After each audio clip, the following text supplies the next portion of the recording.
ॐ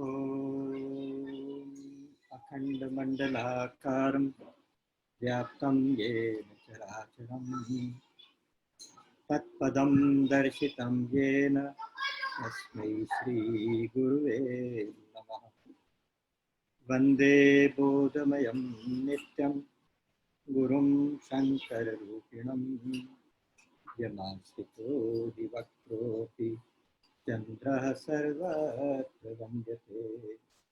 वसुदेवसुतं देवं कंसचाणूरमर्दनं देवकी परमानन्दं कृष्णं वन्दे जगद्गुरुं।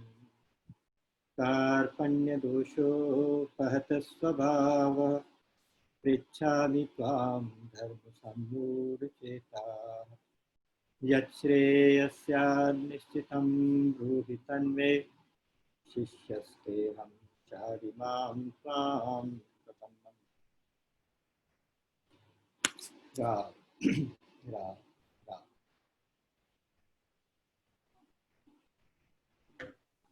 परमपिता परमात्मा की असीम और अहेतुकी कृपा के प्रति नतमस्तक होते हुए आप सभी साधकों के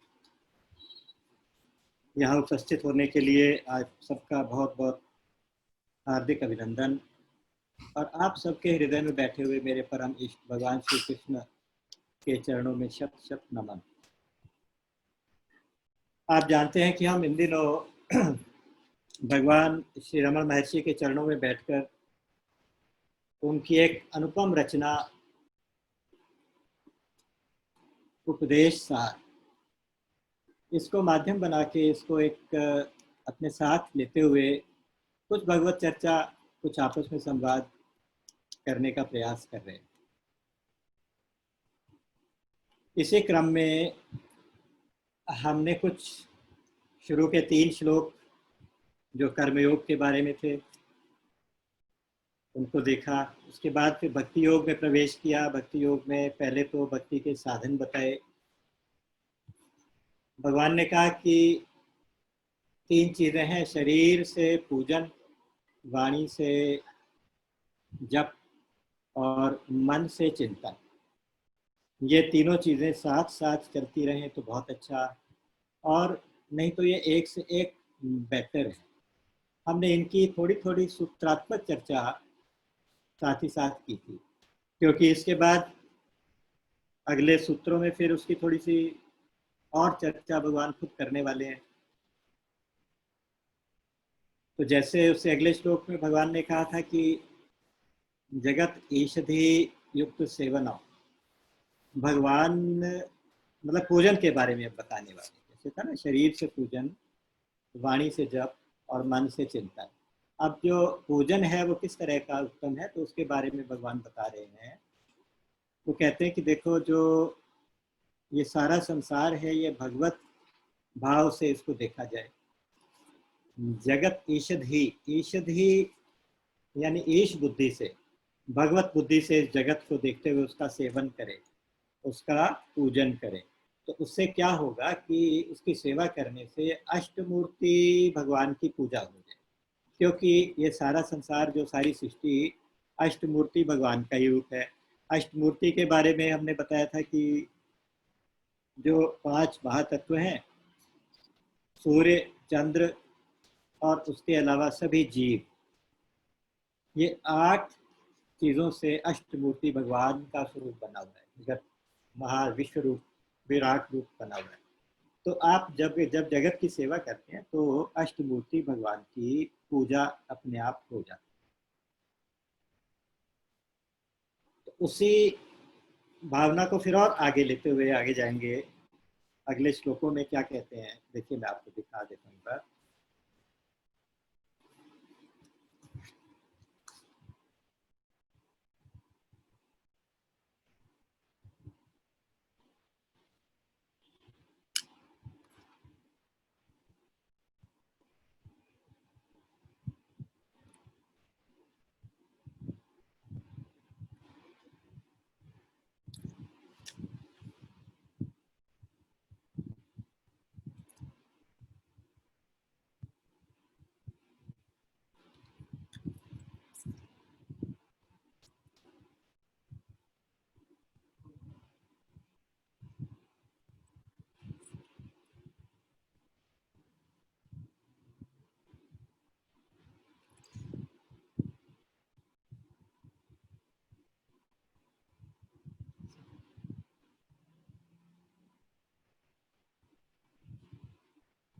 हाँ।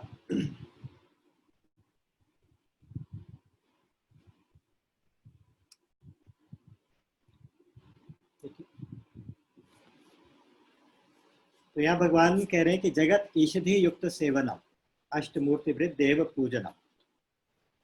तो पूजन की बात भगवान ने की थी। इसी सूत्र को हमने कल किया था, इसको थोड़ा सा लेते हुए फिर आगे के सूत्रों में इसी सिलसिले को और आगे जाएंगे। देखिए, पूजन असल में 3 तरह का होता है। एक तो पारंपरिक पूजा है। पारंपरिक पूजा में आप सबसे पहले भगवान का आवाहन करेंगे, फिर उनको आसन देंगे, आसन के साथ पैर धोने के लिए जल देंगे, पाद्यम, फिर अर्घ्यम हाथ धोने के लिए, उसके बाद फिर आचमनम, उसके बाद स्नानम, स्नान करने के बाद फिर भगवान को आप वस्त्र धारण कराएंगे, वस्त्र धारण, आभूषण धारण, पुष्प देंगे, और उसके बाद भोग लगाएंगे, नैवेद्य देंगे, और उसके बाद फिर हस्त प्रक्षालन कराएंगे। फिर उनको, मतलब ये एक सीक्वेंस है। उसके बाद तांबूल देंगे, उसके बाद दंडवत प्रणाम करेंगे, और उसके साथ साथ फिर उसके बाद धूप दीप के साथ उनकी आरती करेंगे। तो ये पूजन का एक पारंपरिक क्रम है ना। इस क्रम से आपको पदार्थों की भी आवश्यकता है, उसके लिए विधि विधान की भी आवश्यकता है। एक दूसरी पूजा साथ में एक और होती है, उसको कहते हैं मानसिक पूजा, मानस पूजा। जैसे हम करते हैं कि रत्नई कल्पितमासनम हिमजलई स्नानम च दिव्यांबरम नाना रत्न विभूषितम दिग्मदामोदांतिकम चंदनम जाति चंपक बिल्वपत्र रचितम पुष्पम च धूपम तथा दीपम देवदयानिधे पशुपते कल्पितम गृह्यताम। मानसिक आप आसन देते हैं, और सुंदर से सुंदर आसन मणियों से जटित, और सुंदर से सुंदर उनको फिर सब कुछ, और सुंदर सोने के बर्तनों में मणि रचित, मणि जटित, उसमें अच्छे अच्छे खाने के पदार्थ देते हैं, जल देते हैं, दूध देते हैं, घृत देते हैं। तो इस तरह की चीज़ें करके आप मानसिक पूजा में आप बेस्ट पॉसिबल चीज़ें उनको ऑफर कर सकते हैं। मानसिक पूजा भी उत्तम है, मानसिक पूजा भी उसी तरह से भगवान स्वीकार करते हैं, और उसमें फिर हम ये भी भावना करते हैं कि देखिए, हम जो जो करते हैं भगवान, आप उसको अपनी पूजा समझ लीजिए। आगे हम जाके कहते हैं, आत्मा त्वम गिरिजामती सहचर प्राणा शरीरम गृहम पूजा ते विश्वोपभोग रचना निद्रा समाधि स्थिति संचार है प्रशिक्षण। तो कहने का अर्थ है कि हम भगवान को कह रहे हैं कि आत्मा त्वम, हे भगवान आप आत्मा, और माँ गिरिजा जो हैं, गौरी हैं, आत्मा त्वम गिरिजा मति ही, बुद्धि है, सहचरा प्राणा, आपके जो सहचर हैं वो सब प्राण हैं, और मेरा ये शरीर आपका घर है, शरीरम गृहम पूजा ते विषयोपभोग रचना। जितने भी विषय भोग हैं ये सारी आपकी पूजा की सामग्री है। जितना भी कुछ है, जितने भी पदार्थ संसार में है, सब आपकी पूजा की सामग्री है। और जब मैं सोता हूँ तो वो आपकी समाधि है, निद्रा समाधि स्थिति ही। जब मैं चलता हूँ संचार है पदयो प्रशिक्षण प्रदिक्षण विधि। जब मैं चलता हूँ, संचार करता हूँ, चलता हूँ, तो ये आपकी प्रदक्षिणा हो जाती है। मतलब मानसिक रूप से मैं अपने शरीर की हर क्रिया को आपकी पूजा बना के समझ रहा हूँ। स्तोत्राणी सर्वा गिरो, मैं मुंह से जो कुछ बोल रहा हूँ आपके स्तोत्र, आपकी स्तुतियां हैं, सभा स्तोत्र हैं। यद यद कर्म करोमि तत्तद अखिलम शंभो तब आराधना। मैं जो जो कर्म करता हूँ शंभो, वो सब आपकी आराधना है। यही भाव यहाँ पे है। जगत ईषधि युक्त सेवनम अष्टमूर्ति पे देव पूजनम। भगवान ये सब मानसिक रूप से, सांसारिक रूप से आपकी, मैं संसार की सेवा करता हूँ, वो सब प्रभु आप अपनी पूजा समझ के स्वीकार करिए। तो दूसरी हो गई मानसिक पूजा। और जो तीसरी पूजा होती है वो यहाँ पर भगवान, वो पूजा यहाँ पर कह रहे हैं मानसिक पूजा से और आगे का स्टेप है। वो ये है कि हमारा व्यवहार, हमारा जो डेली व्यवहार है, वो परमार्थ हो जाए, परमार्थ व्यवहार एक हो जाए। आमतौर से क्या होता है,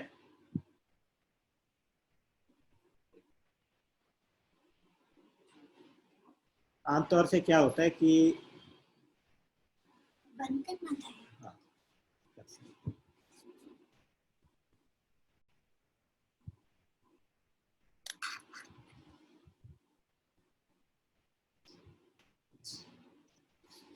आमतौर से क्या होता है कि हमारा व्यवहार और होता है, परमार्थ के समय हमारा कुछ और होता है। ये हमारा पूजा का समय है, ये हमारा खाने का समय है, ये हमारा ऑफिस का समय है। तो हमने अपने समय को अलग अलग चीज़ों के लिए डिवाइड किया हुआ होता है।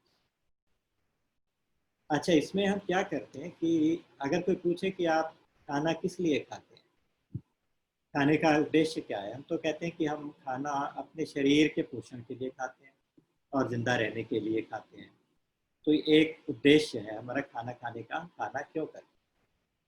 फिर कहते हैं कि आप नौकरी क्यों करते हैं, नौकरी हम पैसा कमाने के लिए करते हैं, आजीविका का उपार्जन करने के लिए हम नौकरी करते हैं। हर काम, आप सोते क्यों हैं, थोड़ा शरीर को आराम देने के लिए सोते हैं। हर कर्म के लिए एक लिए होता है, एक उद्देश्य होता है। पूजा क्यों करते हैं, पूजा भगवान को प्रसन्न करने के लिए करते हैं। तो इस तरह से हर, अच्छा फिर उसका एक एक समय डिवाइड किया हुआ है हमने। मान लीजिए हम ये सारे उद्देश्यों का एक उद्देश्य बना लें, एक उद्देश्य ऐसे बना लें कि हम जो जो कुछ भी करेंगे वो केवल भगवान के लिए ही करेंगे। हम अपने लिए कोई काम नहीं करेंगे, अपने लिए कुछ भी नहीं करेंगे, हम जो कुछ करेंगे वो भगवान की आज्ञा का पालन करने के लिए करेंगे। तो इसलिए हमारा सब काम directed to the supreme, directed to the God, ऐसा हो जाएगा। हमारा उद्देश्य एक ही हो जाएगा। तो फिर कहा कि एक है साधे सब सधे, एक साधने से फिर सब कुछ साध जाएगा।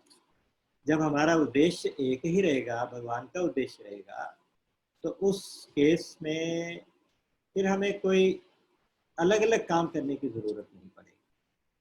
अलग अलग काम करने का मतलब कि अलग अलग उद्देश्य के लिए कुछ भी करने की जरूरत नहीं पड़ेगी। तो हमारा हर कार्य भगवान के लिए, हमारी हर पूजा भगवान की पूजा, हमारा हर परमार्थ भगवान के लिए, हमारा हर व्यवहार परमार्थ भगवान के लिए। तो इस तरह से हमारा व्यवहार और परमार्थ एक हो जाएगा। इस टेक्निक का नाम है अष्टमूर्तिवृत भगवान की पूजा। यानी हम जो जो कुछ भी कर रहे हैं संसार के साथ, जो जो भी हमारा इंटरेक्शन हो रहा है, वो सब भगवान की पूजा हो रही है। उसी भाव को यहाँ भगवान ने कहा कि अष्टमूर्तिवृत देव पूजनम।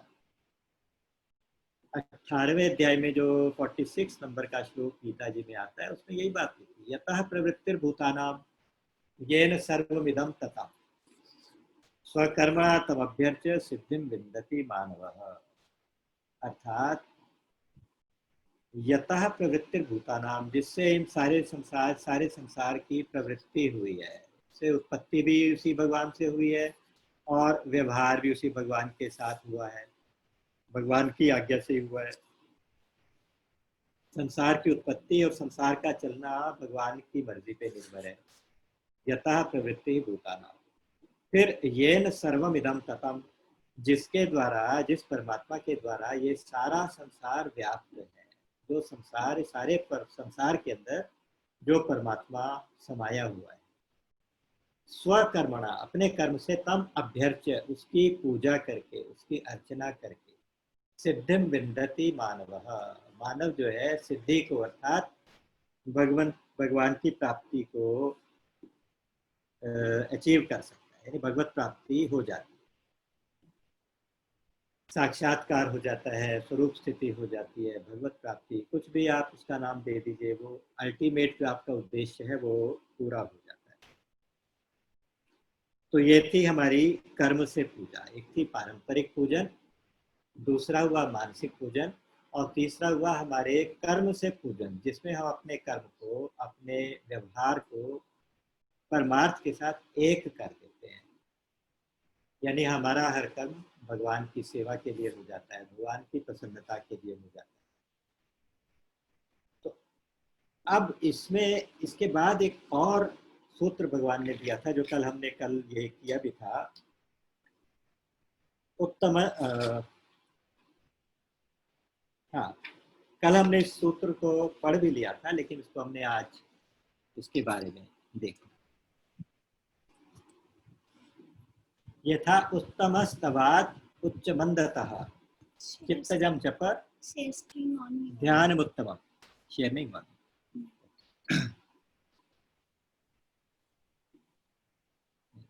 नहीं, ये तो आपने चला।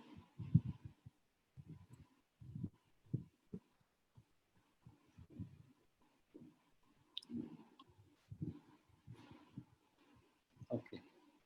उत्तमस्तवात् उच्च मंदतः चित्तजम जप ध्यान उत्तम।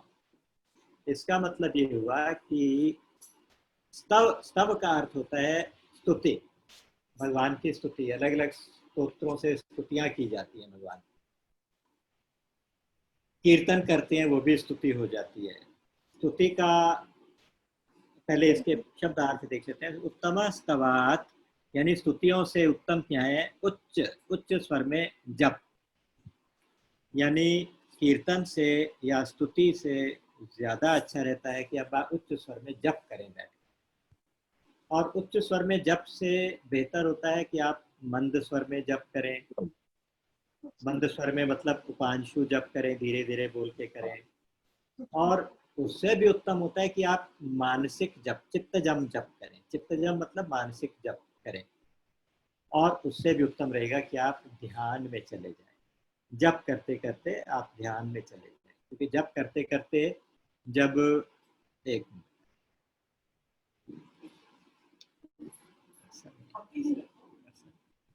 स्टॉप करना।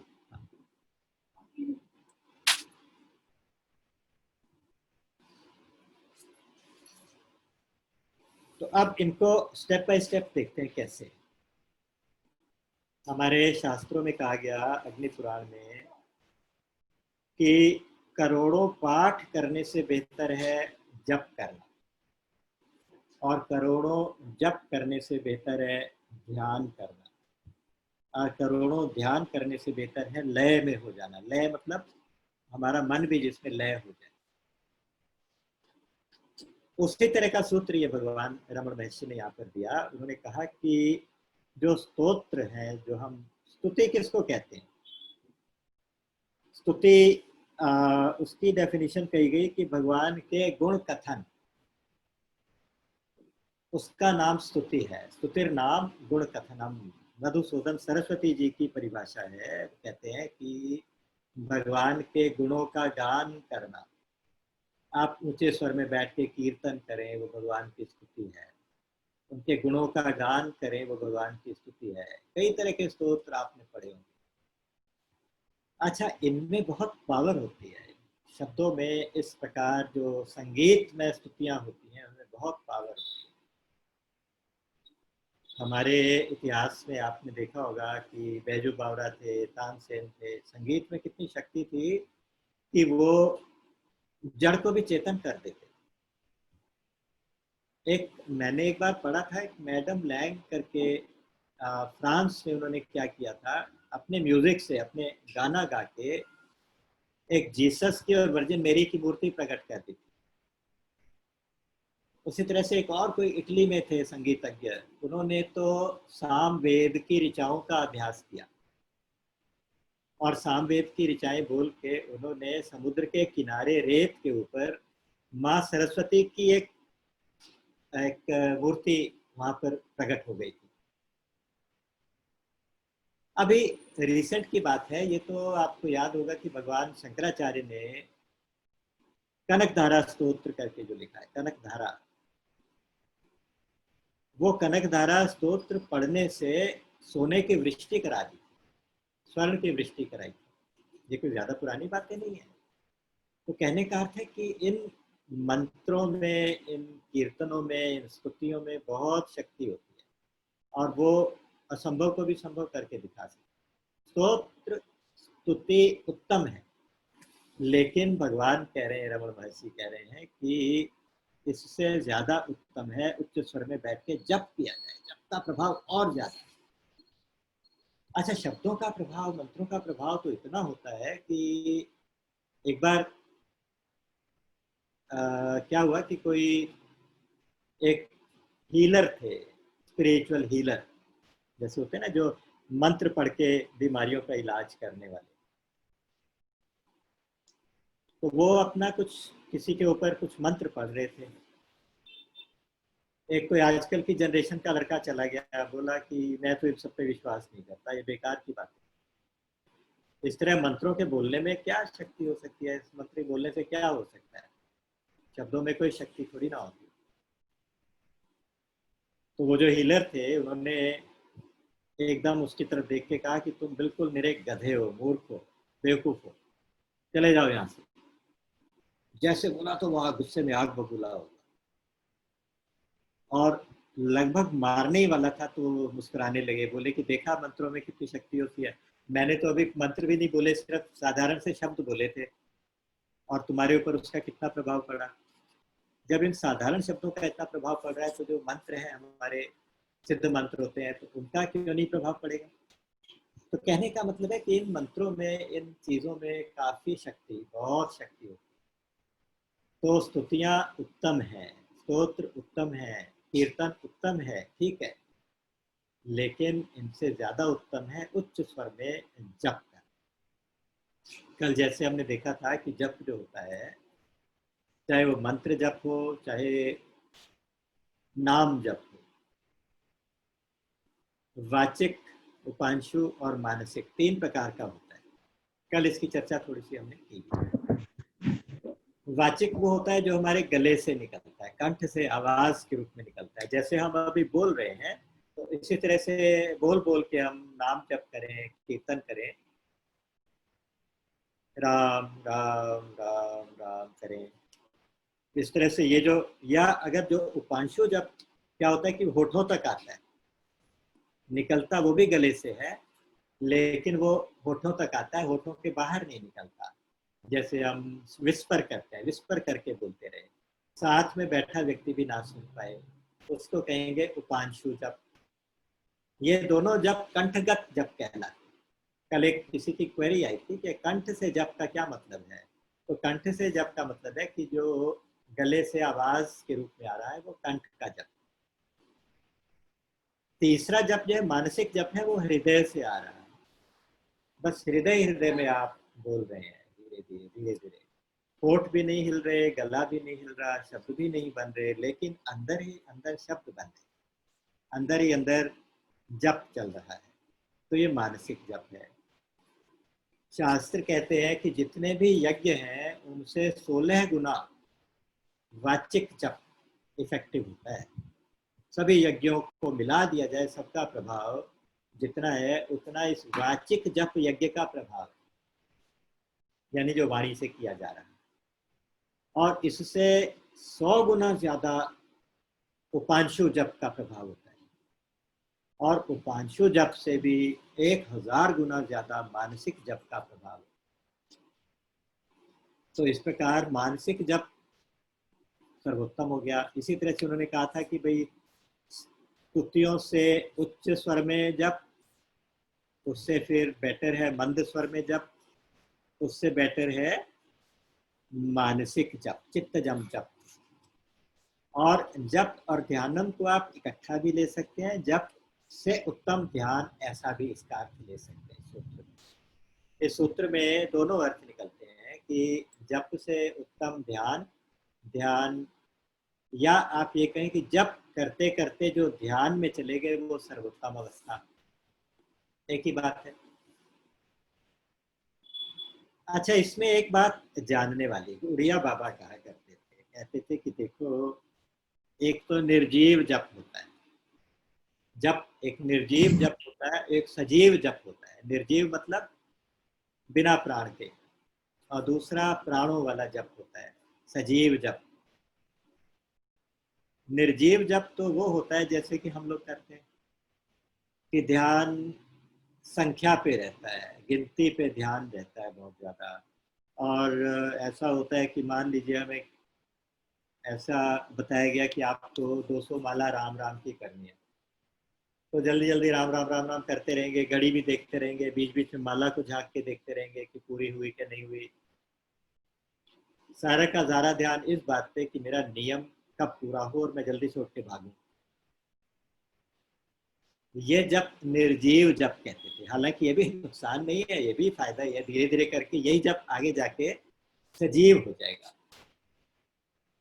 लेकिन सजीव जप होता है कि जब आप जप करते हैं तो जिसके नाम का जप कर रहे हैं उसकी मूर्ति आपके सामने आने लगे, और जिस मंत्र का आप जप कर रहे हैं, जाप कर रहे हैं, तो उस मंत्र का अर्थ आपके हृदय में प्रकट होने लगे।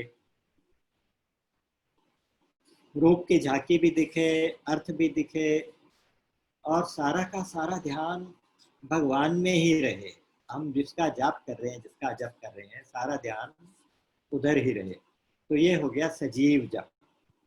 तो निर्जीव जप करते करते भी सजीव हो जाता है, और सजीव हो रहा है तो फिर तो आपको अल्टीमेट सुख जो होता है, जप का जो अल्टीमेट प्रभाव होता है, वो मिलने में फिर देर नहीं लगती। अच्छा, इसमें थोड़ी सी बातें और कि जब सजीव जप होने लगता है फिर माला की तरफ ध्यान भी नहीं जाता। मैंने एक कथा पढ़ी थी कि एक संत थे, गंगा किनारे बैठ के जप कर रहे थे। अच्छा, ये भी बात आपको याद रखनी चाहिए कि जो जप का ज्यादा प्रभाव होता है, जो एक तो ब्रह्म मुहूर्त में किया जाए, अर्ली मॉर्निंग। ब्रह्म मुहूर्त मतलब सूर्य उदय होने से कम 2 घंटे के आसपास, उससे भी पहले। और दूसरा होता है कि अगर आप भगवान के आगे बैठ के मंदिर में जप कर रहे हैं तो उसका प्रभाव बहुत होता है, या गंगा किनारे बैठ के कर रहे हैं तो उसका प्रभाव बहुत होता है, या किसी संत या अपने सदगुरु के चरणों में बैठ के कर रहे हैं, उनके साथ उनके सामने बैठ के कर रहे हैं, तो उसका प्रभाव बहुत होता है। अगर वो शरीर से सामने नहीं है तो उनको मन में बिठा के उनके साथ बैठ के जप कर रहे हैं, तो वो जप फिर आपका अपने आप सजीव हो जाता है।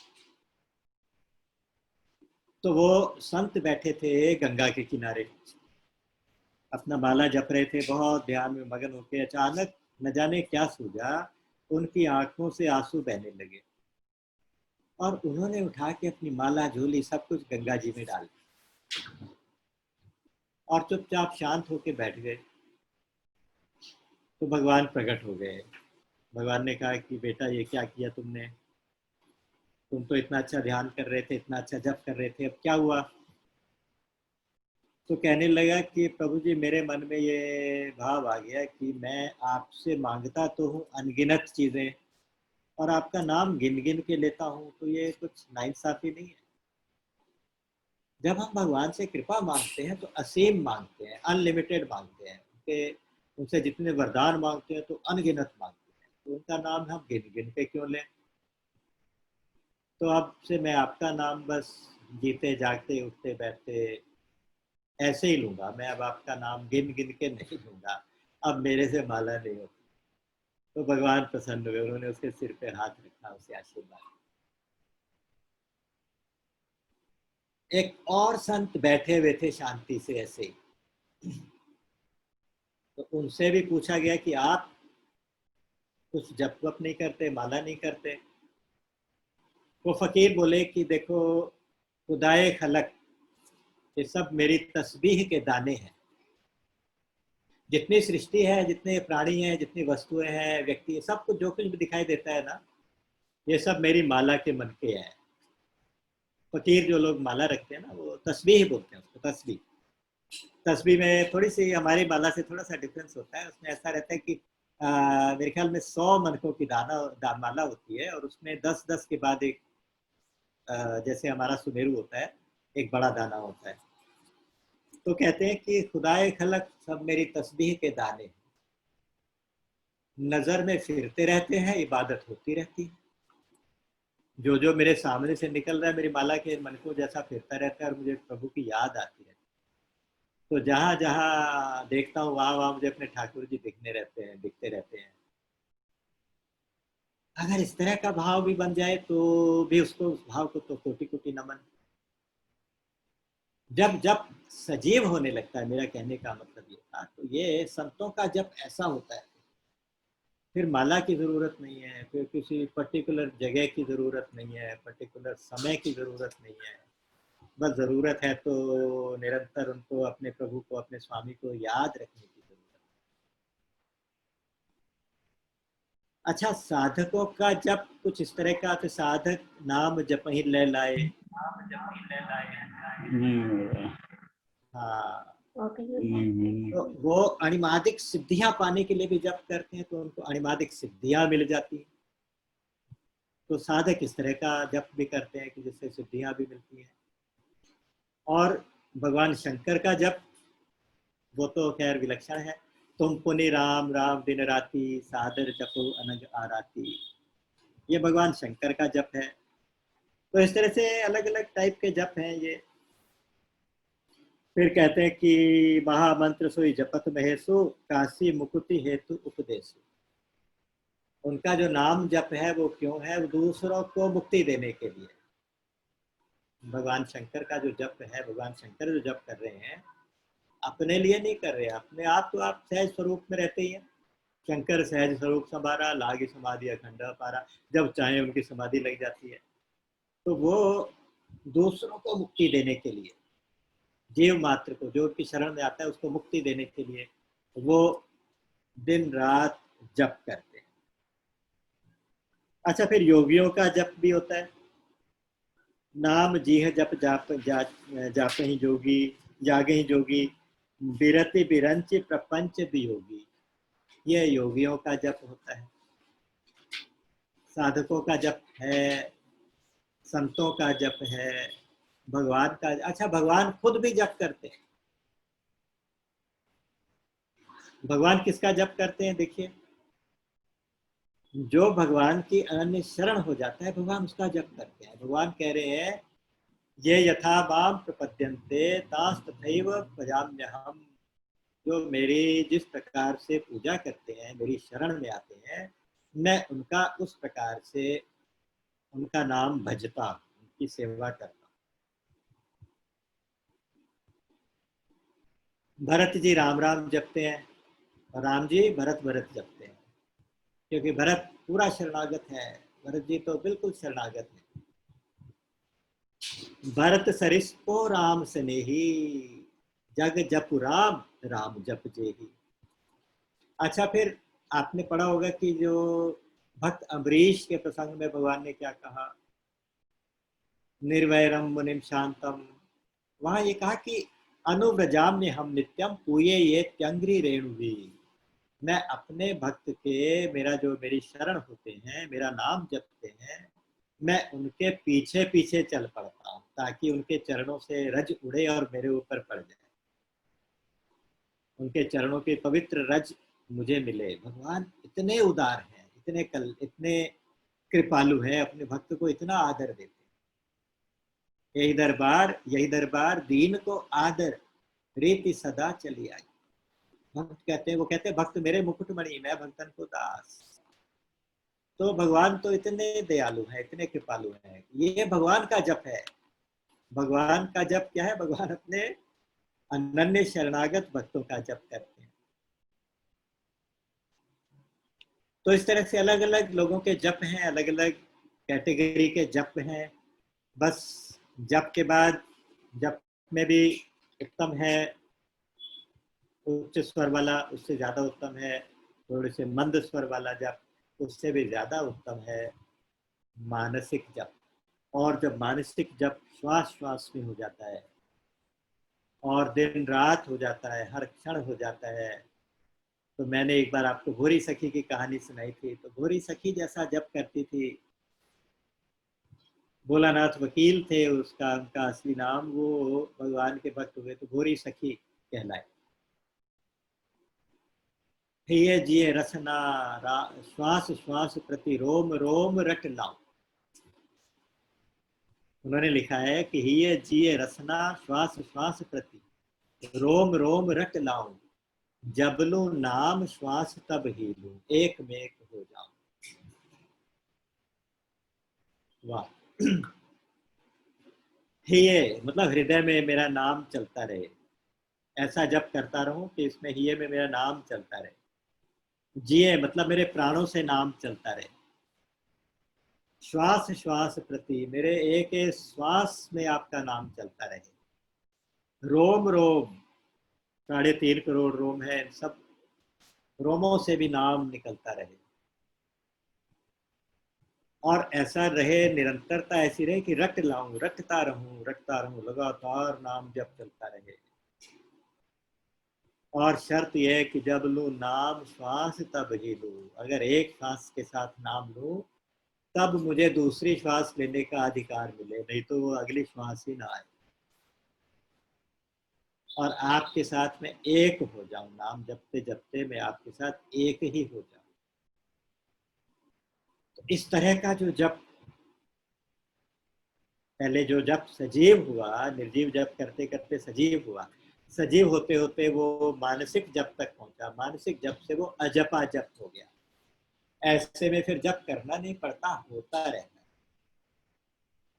फिर तो भगवान, फिर तो संत कबीर कहते हैं कि सुमिरन मेरा हरि करे, मैं पाऊं विश्राम। आप सुमिरन हरि करे, मैं तो विश्राम करूंगा। परम विश्राम मिल गया भगवान के चरणों में। जब आखिरी द्वार मिल ही गया तो अब मेरा सुमिरन भी भगवान ही करे। और भगवान करते हैं। भगवान ने तो भागवत पुराण जी में लिखा है, तो एकादश स्कंद में यह शायद में प्रसंग आया है। उन्होंने कहा कि जो निरंतर मेरा नाम लेते हैं, निरंतर मेरा जप करते हैं, मेरी भक्ति करते हैं, मेरा स्मरण करते हैं, अगर अंतकाल में कोई ऐसा प्रसंग बन जाए कि बेहोश हो जाए या गले में कफ फंस जाए, आवाज ना निकले या कुछ हो जाए, तो उसके बदले उनका स्मरण, उनके बदले स्मरण जो है, जो नाम जप है, वो मैं करता हूँ, भगवान ने कहा। और यहाँ तो ऐसी बात लिखी जो मुझे कहने में संकोच होता है। भगवान ने कहा है कि अगर मैं ऐसा नहीं करूं तो मेरे से बड़ा कृतज्ञ कोई ना हो। ये भगवान की बस परम उदारता है, इतनी बड़ी उदारता है कि भगवान अपने भक्त को इतना आदर देते हैं। भगवान अपने भक्त के जो शरण आने को इतनी ओपन हार्टेडली स्वीकार करते हैं।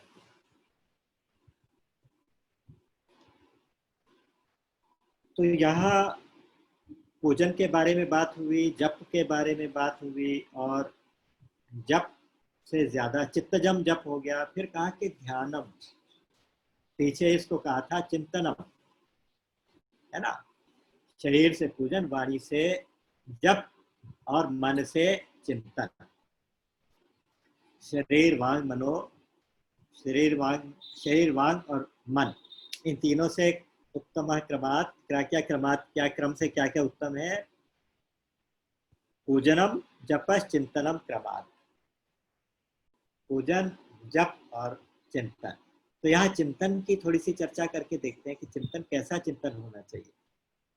इसके अगले श्लोक में बताएंगे कैसा चिंतन होना चाहिए, लेकिन इसको हम यहीं पे लेके चलेंगे। एक तो चिंतन खुद भी करें और दूसरों से भी कराएं। स्मरण खुद भी करें, दूसरों से भी कराएं। जो खुद भी करते हैं, दूसरों से भी कराते हैं, वो बहुत बड़े सौभाग्यशाली होते हैं। भगवान ने भागवत पुराण जी में कहा है कि ते सभागा मनुष्येषु कृतार्थाः कृत निश्चितम्। मनुष्यों में सबसे बड़े सौभाग्यशाली और कृतार्थ हैं वो लोग, निश्चित रूप से। स्मरन्ति ये स्मारयन्ति हरे नाम कलौ युगे, कल युग में जो हरि नाम खुद भी स्मरण करें और दूसरों को भी कराए, निरंतर स्मरण करें और कराएं। क्योंकि हरे नाम एव केवलम, कलौ नास्तेव नास्तेव नास्तेव गतिरन्यथा, चैतन्य चरितामृत में। तो कहते हैं कि केवल हरि नाम, लगातार उसका चिंतन हो, उसका स्मरण हो। हमारे स्वामी जी कहा करते थे कि हे नाथ, मैं आपको भूलूं नहीं। लगातार थोड़ी थोड़ी देर बाद ये बोलते रहिए। बोलते रहने का क्या मतलब है कि आपके हृदय में लगातार चिंतन होता रहे। गीता जी में भगवान कह रहे हैं, तस्मात् सर्वेषु कालेषु माम अनुस्मरयुध्य च, सब कालों में तू मेरा ही स्मरण कर और युद्ध भी कर। कैसे स्मरण कर? कि जैसे कहते हैं कि एक कोई नवविवाहिता पुत्री अपने मायके में आके रहे, अपने पति का जैसे चिंतन करती है, ऐसे मनुष्य जो है वो भगवान का चिंतन करे। जैसे जो तिरिया पीहर बसे सुरति रहे हिय माय पिय माही, तैसे नर जग में रहे हरि को बिसरे नाही। ऐसे ही संसार जहाँ रहे, जैसे हम अपने पीहर में आए हुए हैं, हमें वापस अपने घर जाना है, उसका अपने पिया का अपने स्वामी का स्मरण करते हैं, या ऐसे स्मरण करें जैसे एक गाय जब सुबह चारा चरने जाती हैं, मैदान में हरे मैदान हरे हरी घास चरने जाती हैं, तो बछड़ा घर में रहता है, अपने बछड़े को जैसे याद करती है, ऐसे याद करें। उसमें लिखा है कि सुमिरन सो सुधि लाइए ज्यों सुरभि सुत माही। जैसे गैया अपने बेटे में अपने बछड़े में ध्यान रखती है, ऐसे सुमिरन में अपनी सुरति रहनी चाहिए। अपने स्मरण में ऐसी याद, ऐसी निरंतरता रहनी चाहिए। बस उसको भूलना नहीं है हमें किसी भी तरह से। कहे कबीर चारों चरत छिन्हु बिसरत ना। चारा चरते समय वो एक क्षण के लिए भी उसको, अपने बेटे को भूलती नहीं है, अपने बछड़े को भूलती नहीं। उसी तरह से हम ऐसा सुमिरन सुमिरन करें कि हम भगवान को कभी भी भूले नहीं। हे नाथ मैं आपको कभी भूलूं नहीं, हे नाथ मैं आपको कभी भूलूं नहीं। ये स्वामी जी का सूत्र था, अंतिम सूत्र। तो साहब यहाँ इस सूत्र के बारे में इतना। इसके बाद हम नेक्स्ट सूत्र देखते हैं।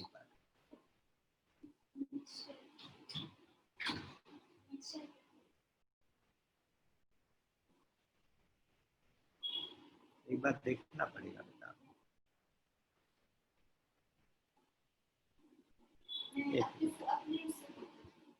ये सूत्र कह रहा है कि आज्य धारेया स्रोत सा समम सरल चिंतनम विरलतः परम। आज्य धारेया, जैसे घी की धारा होती है ना, मान लीजिए हम तो जैसे ये भी कहते तैल धारावत, तेल धारा के समान, और स्रोत सा समम या नदी की धार जैसा। सरल चिंतनम, सरल चिंतनम का मतलब कॉन्टिन्यूअस चिंतन, लगातार चिंतन। वो कैसा है? विरलतः परम। सरल और विरल ये दो शब्द यहाँ पे है। एक तो सरल चिंतन है, एक विरल चिंतन है। विरल चिंतन ये है कि जो कभी कभी होता है, जैसा कि हम लोग करते हैं, और सरल चिंतन वो होता है जो लगातार होता है। तो उन्होंने कहा कि जो लगातार होने वाला चिंतन है, सरल चिंतन है, वो विरल चिंतन से ज्यादा उत्तम है। वो लगातार होने वाला चिंतन कभी कभी होने वाले चिंतन से ज्यादा अच्छा है। अच्छा, इसमें अब थोड़ी सी बात देखते हैं कि क्या कहना चाहते हैं भगवान। निरंतरता की क्या इंपॉर्टेंस है। हम भगवान को याद करते हैं। यहाँ बैठे हैं तो सभी लोग भक्त ही बैठे हैं, जो भगवान के रास्ते नहीं है तो वो यहाँ बैठता भी नहीं सत्संग में। तो जो सत्संग में बैठे हुए हम लोग हैं, अपने दिल से पूछ के देखें कि क्या भगवान को हमें याद करना पड़ता है कि अपने आप याद आते हैं। और नंबर 2, क्या हमें संसार को याद करना पड़ता है या वो हमें अपने आप याद आता है।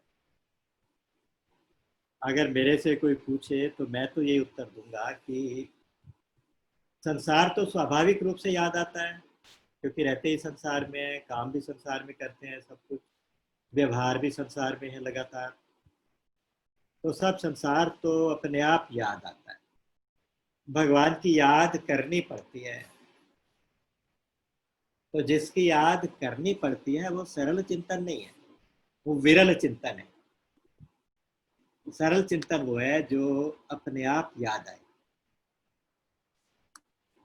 तो होना तो ये चाहिए था कि हमें संसार हरदम याद रहे, संसार हमें याद करना पड़े और परमात्मा हमें हमेशा याद रहे।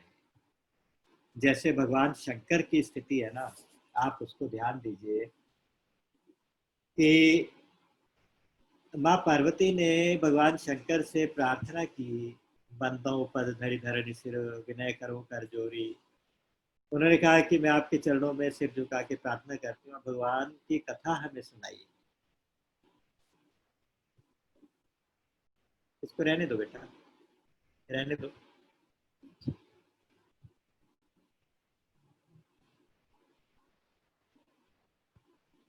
तो हाँ,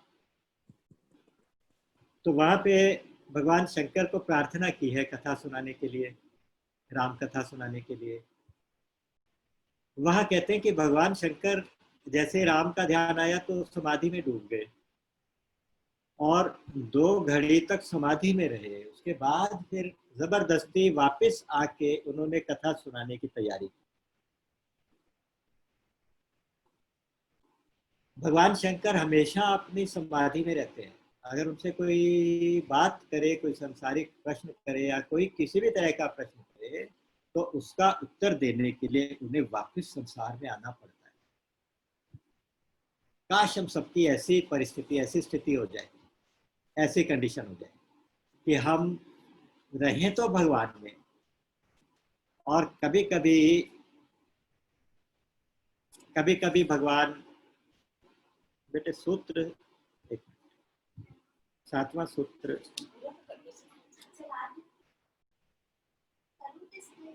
डिस्प्ले कर दे है। नहीं नहीं करो, ये मैसेज आ रहा है कि 7वां सूत्र इसके ऊपर आ रहा है। अभी सूत्र आ रहा है, अभी इसके ऊपर स्क्रीन के ऊपर शेयर तो नहीं कुछ भी हो रहा ना? नहीं हो रहा कुछ भी। पहले आ रहा था भैया, थोड़ी देर पहले, अब नहीं आ रहा। हाँ ठीक है, हाँ वो नहीं, वो स्क्रीन शेयर नहीं करना, बस ऐसे।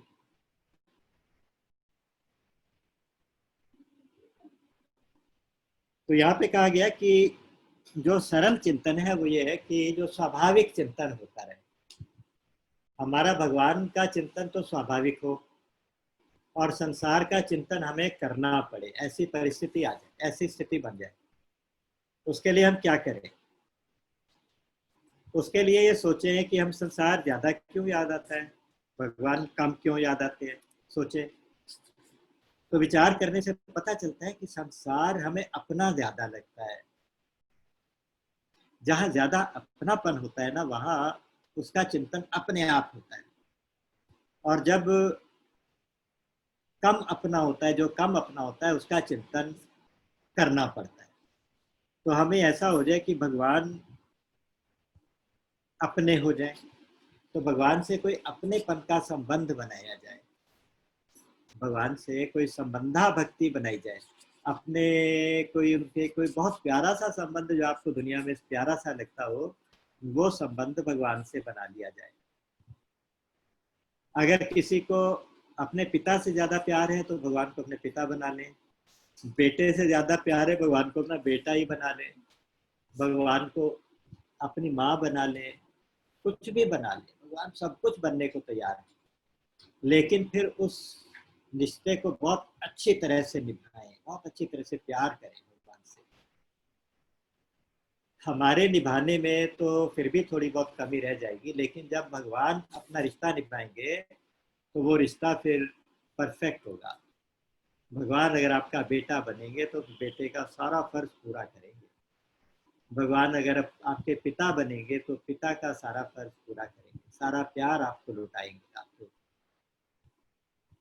तो भगवान के साथ हम ऐसा एक संबंध बनाए प्यारा सा, जो हमें बहुत प्यारा लगता है, ऐसा कोई संबंध बनाए और उस संबंध से भगवान को याद रखें, तो भगवान फिर स्वयं याद रहेंगे, भगवान को याद करना नहीं पड़ेगा।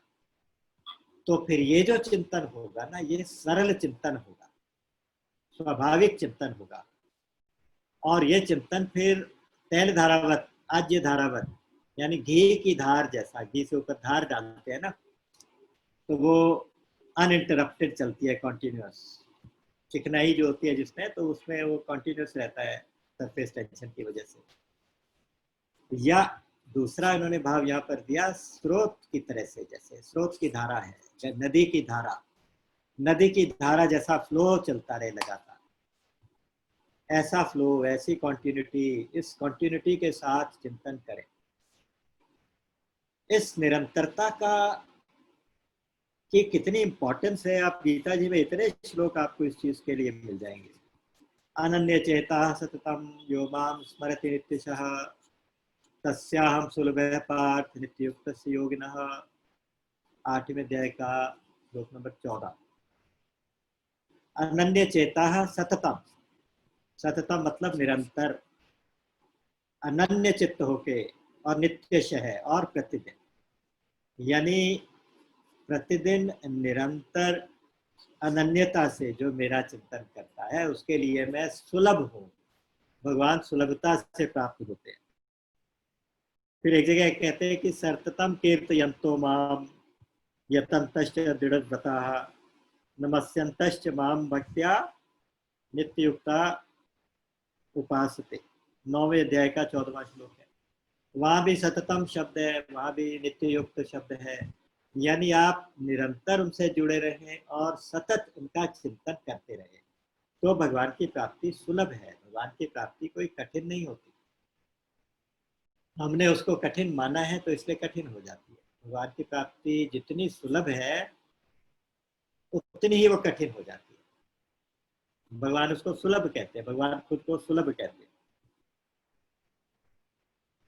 तो इसलिए ऐसे सतत युक्ता नाम तेषाम सतत युक्ता नाम भजताम प्रीति पूर्वकम ददामि बुद्धि योगम तम। उनके हृदय में जिस चीज की कमी होती है वो भगवान अपने आप पूरी कर देते हैं। जो सतत भगवान में लगे रहते हैं ना, उनके अंदर ज्ञान की कमी है तो ज्ञान का दीपक जला देते हैं, भक्ति की कमी है तो भक्ति दे देते हैं, और तो और वो जब स्वयं को ही देने को तैयार है तो फिर और किसी चीज की इम्पोर्टेंस ही नहीं रहती। तो यहाँ भगवान रमण महर्षि ने कहा कि आप पूजन करें तो कैसा करें, जप करें तो कैसा करें, चिंतन करें तो कैसा करें। एक सूत्र में ये तीनों बातें कही गई, फिर 3 अलग अलग सूत्रों में उनका तीनों का विस्तार किया गया। पूजन करें तो संसार का काम पूजा समझ के करें, है ना, अष्टमूर्ति भगवान की पूजा हो जाएगी। और जप करें तो स्तुतियों से भी उत्तम उच्च स्वर का जप, फिर मंद स्वर का जप, फिर मानसिक जप, और उससे भी ज्यादा ध्यान करें तो अब कैसा करें, इसके बारे में अगले सूत्रों में बताया जाएगा। कि एक स्वाभाविक सा प्रश्न उठता है मन के अंदर कि जब हम ध्यान करते हैं तो सगुण साकार का ध्यान करें कि निर्गुण निराकार का करें। तो यहाँ वो भगवान अपना मत बताएंगे इससे अगले सूत्रों में। तो इसको फिर हम आगे के क्रम में भगवत इच्छा से, भगवत प्रेरणा से फिर ले लेंगे। कल एक छोटा सा प्रश्न किसी ने किया हुआ था, तो उसका एक ही वाक्य का उत्तर है। किसी ने पूछा था कि आपने बताए थे 5 कारण जो कार्य के पूरा होने में होते हैं, अधिष्ठानम तथा कर्ता करणम च पृथक विधम विविधा पृथक चेष्टा दैवम चैवात्र पंचमम। इसमें जो प्रथम वाला है अधिष्ठान, इसका क्या मतलब है? अधिष्ठान का मतलब होता है आधार, बेस। कोई क्रिया किसी बेस के ऊपर की जाती है। मान लीजिए जैसे कुम्हार घड़ा बनाता है, तो घड़ा बनाता है तो नीचे जो चाक चलता है वो उसका अधिष्ठान होता है, और उसके ऊपर जो मिट्टी रखी जाती है वो उसका उपादान कारण होती है, और जो कुम्हार होता है वो उसका निमित्त कारण होता है। तो पहले अधिष्ठान होता है, उसके बाद कारण होता है। ये सारी चीजें मिलती हैं तो कोई क्रिया, कोई कर्म बनता है। तो अधिष्ठान का मतलब होता है आधार। और यहाँ जब हम कर्म की बात कर रहे थे तो 5 चीजें जो होती हैं, पहला जो आधार है वो हमारा शरीर। तो इस संदर्भ में जहाँ पर हमने कल बात चर्चा की थी, तो उस संदर्भ में अधिष्ठान वो शरीर ही है जो अधिष्ठान। तो आज की सेवा इतनी ही। कल फिर जैसे जैसे भाव बनेगा, जैसे जैसे आपकी प्रेरणा होगी। राम अमित गुण सागर ठाह कि पावहि कोई, संतन सन जस किछु सुनेउ तुम ही सुनायो सोई। बोलिए गीता गोपाल की जय, सच्चिदानंद भगवान की जय। राम।